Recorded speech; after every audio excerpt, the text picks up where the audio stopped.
All right, this is a special problems that are contained in section 4.2 multiplication and addition rule. We're asked to find a probability of at least one success.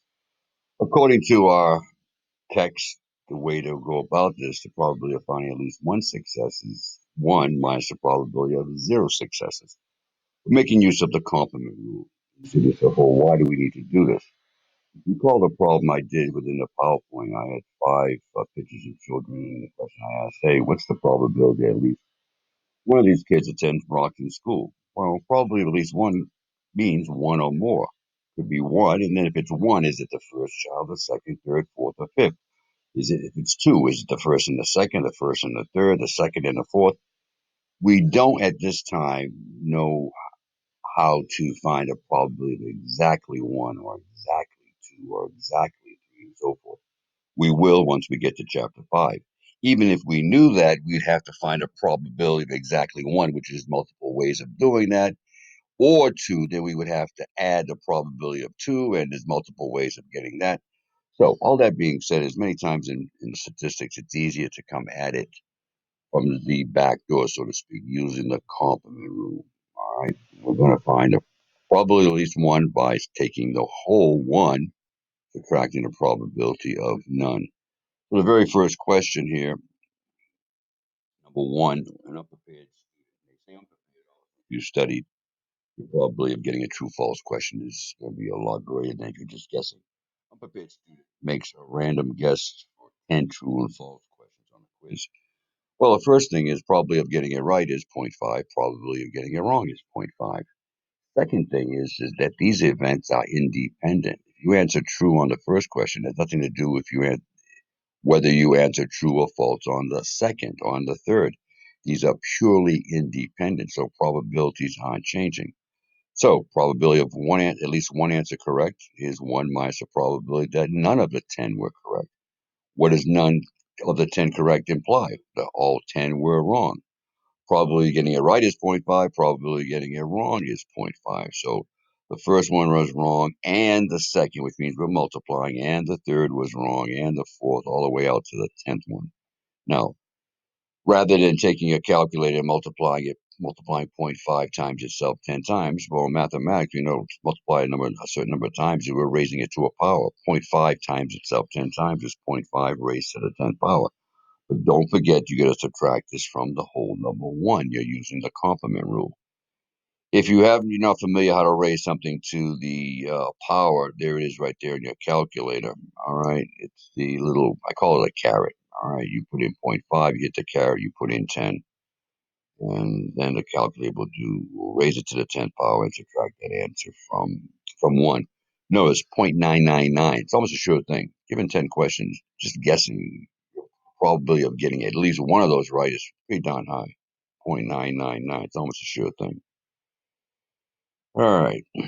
Number two, a study conducted at a certain college shows that 55% of the school's graduates find a job in their chosen field within 1 year of graduation. Find a probability that amongst 7 randomly selected graduates, at least one finds a job in his or her own field within a year. Well, he tells me probability of finding a job 0.455. Probability that a person doesn't find a job is 1 minus 0.55 or 0.45. All right, he doesn't necessarily tell you that. In fact, he doesn't tell you that, but it's easy enough to figure out. Now, what I notice next is we don't have a raw count. He's just giving us percentages. So even if these events were dependent, you treat them as independent because with percentages, there's no raw count. You can't take 0.45 and the next person's probability is 0.44. No, it doesn't work that way. One percentage does not equate to one person. So in actuality, when it gives you percentages, it's actually easy because you can use that same probability over and over again, in this case, 0.45. All right, so probability of at least one college grad finding a job is 1 minus that none of the 7 find a job. All right, so it's 1 minus the first person doesn't find a job, and the second, and the third, and the fourth, all the way out to the seventh. Now, these are staying consistent because these are percentages, not raw counts. So we don't have to do any kind of subtracting. So 1 subtract 0.45 raised to the 7th power is 0.996. Okay, so number 3 here. Let's see what we got. A sample of 4 different calculators is randomly selected from a group containing 16 that are defective and 30 have no defects. First thing I see is, well, if there's 16 that are defective and 30 with no defects, there's a total of 46 calculators.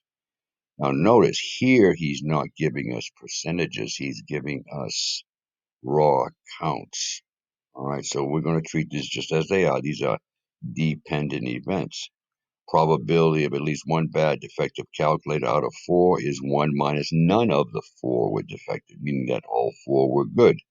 So it's 1 minus the first one is good and the second one is good provided the first one was good, and the third one is good provided that the second and third were good. I'm sorry, the first and second were good.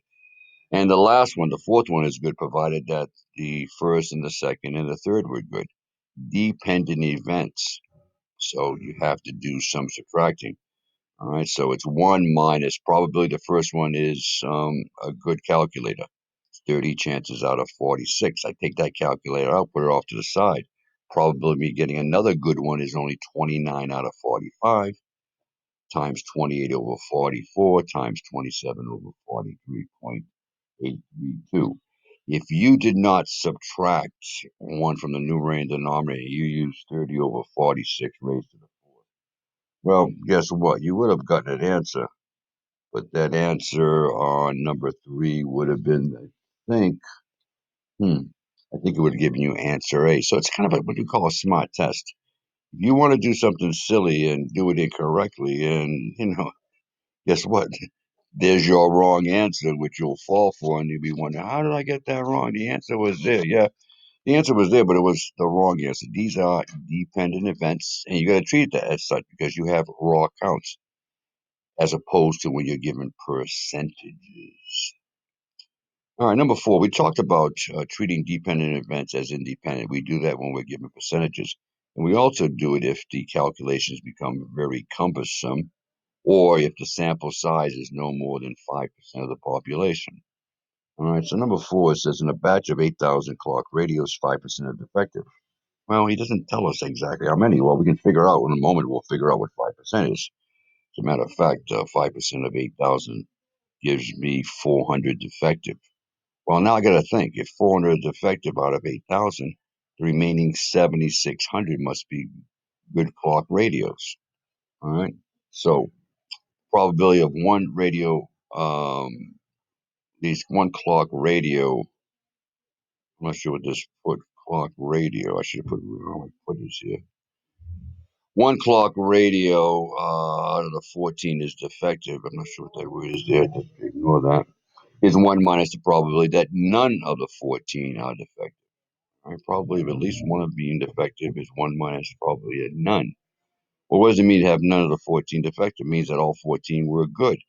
Now, this would become rather cumbersome, all right? Because the probability of a good radio is the number of good ones you have over the total 8,000. Now, I'm going to do this 14 times, and these are dependent events. Well, then I'd have to go 7,599 over 7,999, then 7,598 over 7,9. You can see I'm tired already, and I haven't nowhere near done it 14 times. Very cumbersome. We catch a break here.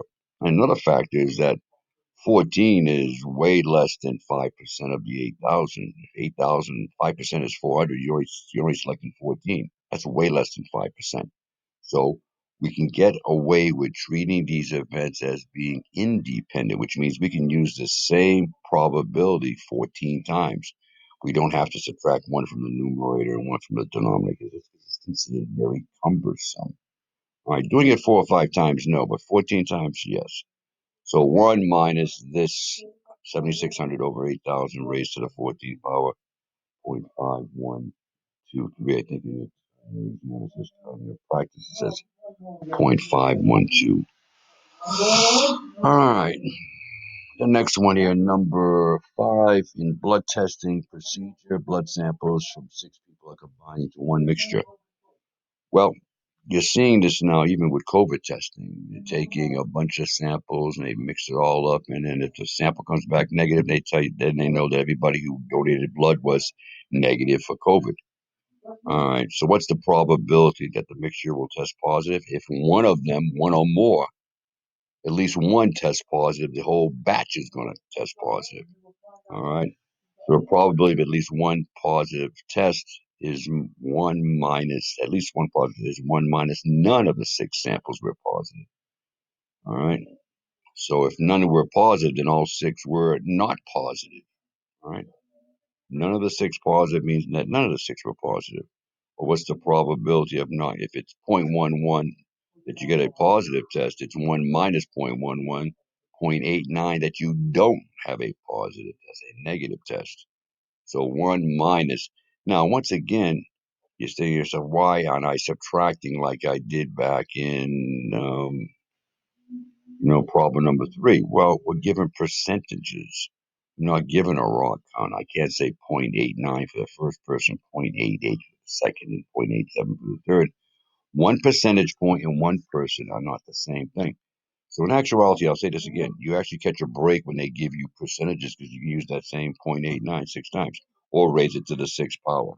All right, so 1 minus 0.89 raised to the 6.5, 503. Let me just go back here for a moment with this calculator. Notice what I did here. All right, I put this in parentheses because I wanted the calculator to take 1, subtract the product of all these. All right, so I had to put it in parentheses. I don't have to put each individual one in parentheses because calculator is smart enough. It knows how to divide. It knows to divide before it does any multiplication. So, but you have to have a parenthesis around on the ends, an open and a close, because you want it to take 1 and subtract the product of all of this. So just be aware of this. You really have to get familiar. If you're not spending the time working with your calculator, then comes time for the test. You go, oh, what am I doing? Well, you got to put the effort in. And to be quite honest, looking at people's logins this weekend, especially this was this morning, Monday morning. Chapter 4 is the toughest chapter. I'm not just making this up. I can show you statistically where the grades drop because it's a challenging chapter. And we haven't even got to 4.3 yet counting. So if you're not logging in on a regular basis and doing this, I don't know. I wish you luck. All right, hope this helps.